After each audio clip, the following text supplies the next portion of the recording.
वाह!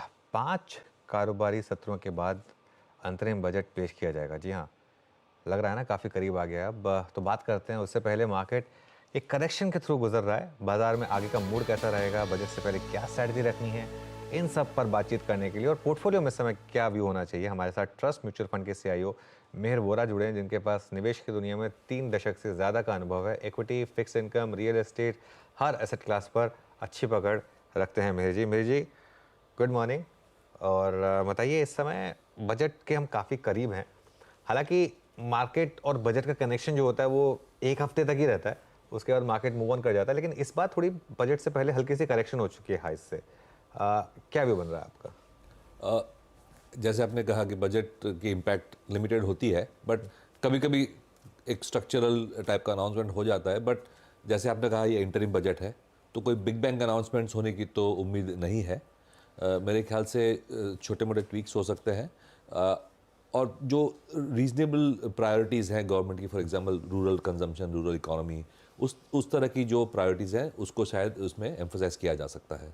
ओके, चलिए ठीक है, ये बात हो गई बजट की। अब बात करते हैं थोड़ी मार्केट की। इस समय पिछले 15 दिन में मार्केट की एक तरीके से कमर तोड़ी है प्राइवेट बैंकों ने, खासतौर से एचडीएफसी बैंक ने। मुझे पता है आप स्टॉक स्पेसिफिक बात नहीं करेंगे, लेकिन क्या हुआ, ये ऐसा क्या हुआ जो मार्केट ने इतना पनिश किया सबसे बड़े स्टॉक को और 25,000 करोड़ की डिलीवरी सेलिंग हो गई? ऐसा क्या वाकई इतना खराब थे नंबर्स? और यहाँ पर अब व्यू क्या बन रहा है बैंकों में? बिल्कुल। देखिए, बैंक्स का जो लॉन्ग टर्म व्यू है वो पॉजिटिव ही रहेगा, खास करके प्राइवेट सेक्टर बैंक्स का, क्योंकि हमने देखा है स्ट्रक्चरली जो मार्केट शेयर गेंस की बात है वो तो चलती रहेगी। जी। और ये भी देखा है बैंक्स, चाहे वो पब्लिक सेक्टर बैंक हो या प्राइवेट सेक्टर बैंक हो, काफ़ी स्मार्ट होती है।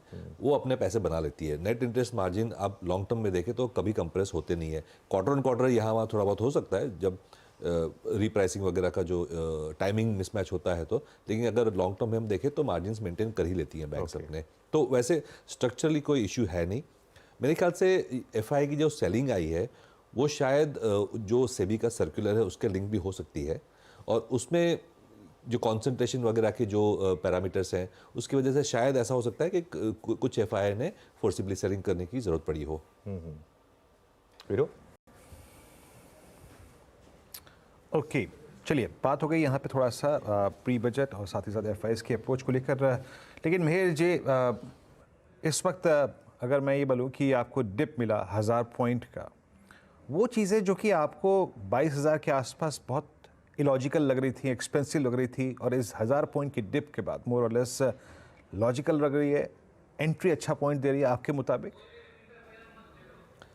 देखिए, ऐसी कोई बड़ी करेक्शन तो हुई नहीं है, और सबसे ज़्यादा करेक्शन हुई है मैं कहूँगा सबसे रिस्की काउंटर्स में, जहाँ पे बहुत ज़्यादा स्पेकुलेशन हो चुकी थी लास्ट 2-3 महीने में, वहाँ पे परसेंटेज करेक्शन ज़्यादा हुई है।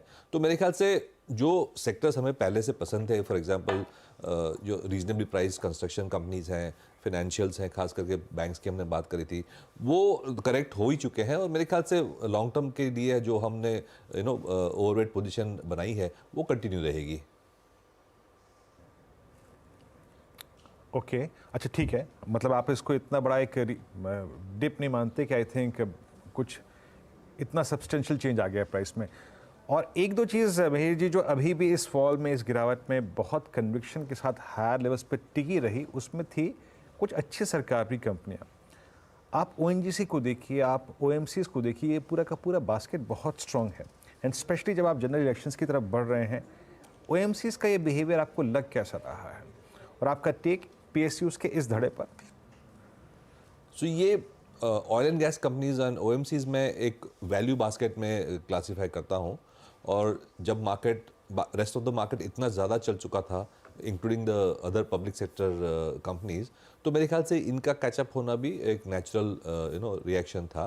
पॉइंट इज़ वो पहले भी सस्ते थे, और इतना चलने के 50-60% चलने के बाद भी वैल्यूएशंस अभी भी पी वगैरह देखें तो सिंगल डिजिट में है। तो जो इन्वेस्टर्स, वैल्यू इन्वेस्टर्स हैं, उनके लिए तो अभी भी वैल्यू है उसमें, और शायद इसकी वजह से ये कैचअप वाला ट्रेड अभी भी चल रहा है ये सब स्टॉक्स में। तो सॉरी, आप इसमें कोई पर्टिकुलर स्पेसेस हैं, क्योंकि पीएसयूज भी बहुत बड़ा धड़ा बन गया है। अब जैसे फॉर एग्जांपल डिफेंस है और रेलवे है, ये दो सब सेक्टर्स हैं, बड़े पीएसयूज की तो बात हो गई। अब खैर ये भी बड़े बन गए, लेकिन यहाँ पर स्पेसिफिकली अब क्या व्यू बनेगा PSU सॉरी रेलवे और डिफेंस पर? रेलवे और डिफेंस में मैं कहूँगा कि नेक्स्ट 3-4 साल का जो ग्रोथ है वो तो अच्छा रहेगा, और वो मेरे ख्याल से स्टॉक प्राइसेस में रिफ्लेक्ट भी हो चुका है। तो मुझे नहीं लगता है कि नेक्स्ट 3-4 साल का जो सरप्राइज है वो कोई ज़्यादा अपसाइड दिखा पाएगा स्टॉक प्राइसेस में। लेकिन अब ये स्टॉक्स खास करके डिफेंस में ये कॉल लेना है कि apart from the domestic market क्या ये PSUs एक्सपोर्ट में अपॉर्चुनिटी एक्सप्लॉइट कर पाएंगी कि नहीं। ओके, बिकॉज वहाँ पे अगर देखें तो अपॉर्चुनिटीज मल्टीपल टाइम्स हो सकती है। तो मेरे ख्याल से अब अगर ये स्टॉक्स लेने हैं तो इस तरह का लॉन्गर टर्म व्यू लेके हमें चलना पड़ेगा। मेरे ख्याल से नेक्स्ट 2-3 साल तो ऑलरेडी डिस्काउंट हो चुके हैं। नेक्स्ट 2-3 साल ऑलरेडी डिस्काउंट हो चुके हैं, ये बहुत बड़ी बात कही आपने।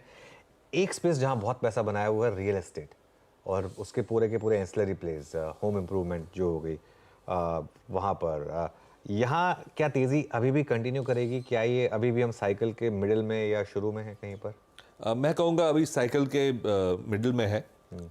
1-2 साल तो अच्छे रहे हैं, बट उसके पहले देखें तो काफ़ी साल स्लगिश गए थे private sector real estate developers के लिए। तो मेरे ख्याल से जिस तरह से इंटरेस्ट रेट्स का व्यू है कि stable to lowering interest rate रहेगा, और अगर हम कह रहे हैं कि GDP 7% से ग्रो करेगा, तो मेरे ख्याल से रियल एस्टेट में भी अच्छी खासी वॉल्यूम ग्रोथ आ सकती है, खास करके लिस्टेड प्लेयर्स को। क्योंकि ये कंज्यूमर अभी भी अनसर्टेनिटी नहीं चाहता है, उसको डिलीवरी की सर्टेनिटी चाहिए, और ये कंफर्ट मेरे ख्याल से लार्जर प्लेयर्स ही दे पाएंगे जिसमें ये लिस्टेड प्लेयर्स आते हैं। तो मेरे ख्याल से ये मार्केट शेयर गेन की जो ट्रेंड है वो बिल्कुल टेलविंड है प्राइवेट सेक्टर रियल एस्टेट के लिए। Okay, private sector real estate के लिए। IT में आपने सारे नंबर्स देख लिए, लार्ज कैप IT के।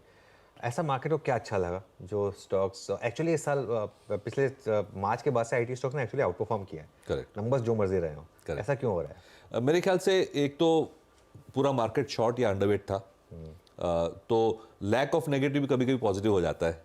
एंड प्लस US इकोनॉमी जो है उसने अच्छा होल्ड अप किया है, जो रिसेशन के फियर्स थे वो आए नहीं। और जब से जेरेमी पॉवेल ने अपना स्टांस चेंज किया नवंबर दिसंबर में, तब से मेरे ख्याल से US इकोनॉमी पे रवैया पॉजिटिव होने लगा है, और ऑफ कोर्स IT कंपनीज को उसका भी फायदा हुआ है। नंबर्स देखें तो ऐसी कोई पॉजिटिव सरप्राइज थी नहीं। मैं देख रहा हूँ बड़ी कंपनीज के जो अर्निंग्स एस्टिमेट्स हैं नेक्स्ट 1-2 साल के, उसमें ऐसे कोई अपग्रेड्स नहीं आए हैं। हेडकाउंट एडिशन अभी भी नेगेटिव है क्वार्टर बेसिस पे, बट मेरे ख्याल से प्रॉबेबली मार्केट कह रहा है कि the worst of the fears are over, and may be जो बहुत ज़्यादा अंडरवेट थे उतना अंडरवेट नहीं रहना चाहिए। वीरू? ओके, अच्छा मिहिर जी, एक धड़ा जो कि बीते 3 महीने 4 महीने में सबसे स्ट्रॉन्ग रहा था, I mean specially I think in second half of CY23, वो थे टू व्हीलर कंपनियां। हालांकि मैं बात तो विचार विमर्श तो आपके साथ पूरे सेक्टर पर करना चाहता हूं, लेकिन specially Hero MotoCorp, TVS Motors, Bajaj Auto ने काफ़ी अच्छा लीड किया। आपका ज़्यादा कन्विक्शन इस वक्त ऑटो में ही किस चीज़ पर है? आई मीन वो कंपनियां जो कि EV पे कैपिटलाइज कर रही हैं। अभी आपके आने से पहले हम सोना BMW से बातचीत कर रहे थे इसी प्रोस्पेक्टिव से।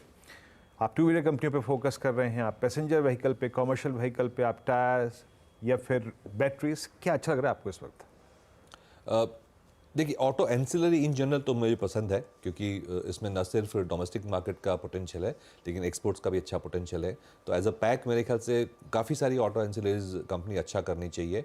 और जब ये IC इंजन से EV का ट्रांजिशन हो रहा है तो उसमें भी काफ़ी सारे विनर्स और लूजर्स निकलेंगे। तो मेरे ख्याल से lot of scope for stock picking in the ancillary space.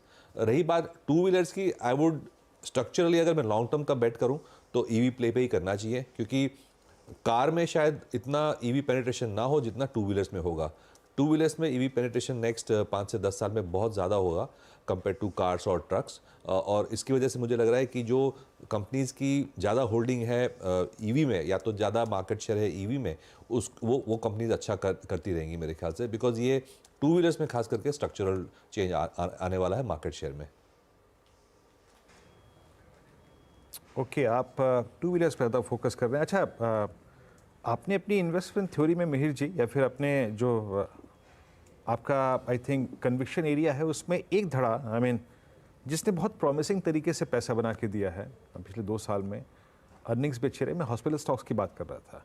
Pharma तो है ही strong, and specially last April से बहुत अच्छा मूव दिया। आप ग्लोबल हेल्थ को देखिए, आप अपोलो हॉस्पिटल्स को देखिए, डायग्नोस्टिक नहीं अच्छा कर पाए बीते 1 साल में। ये है आपके कन्विक्शन एरिया में? सर्टनली, जैसे आपने कहा डायग्नोस्टिक्स में जो एंट्री बैरियर्स हैं वो कम है, इसकी वजह से प्राइसिंग पावर भी थोड़ी कम होती है। लेकिन हॉस्पिटल्स जो है वो एक अगेन मैं कहूँगा प्रीमियमाइजेशन का प्ले है, जहाँ पे better facilities, better integrated complexes को ज़्यादा प्रीमियम देने को तैयार है पेशेंट नहीं चाहता कि मैं एक्सरे के लिए यहाँ जाऊँ, ईसीजी के लिए जहाँ जाऊँ, एमआरआई के लिए यहाँ जाऊँ। एक जो बड़ी हॉस्पिटल्स आजकल हैं वो ये सारी फैसिलिटीज़ एक जगह पे दे पा रही हैं और लेटेस्ट टेक्नोलॉजी भी ला पा रही हैं because of the economies of scale, और उसकी वजह से मुझे लगता है कि जो उनका प्राइसिंग पावर है बहुत ज़्यादा है। सेकेंड इज़ हमने मेडिकल टूरिज्म के बारे में तो बात ही नहीं की, वो it is very very under exploited, और मैं ये देखता हूँ कि नेक्स्ट 5 साल में मेडिकल टूरिज्म से भी काफ़ी अच्छी ग्रोथ आ पाएगी हॉस्पिटल्स कंपनीज को। तो ये एक बड़ा लॉन्ग टर्म ट्रेंड है मेरे ख्याल से, जिसका फ़ायदा काफ़ी हो सकता है हमें। ऑलराइट, मीर जी बहुत बहुत शुक्रिया आज हमारे साथ जुड़ने के लिए, और थैंक यू सो मच।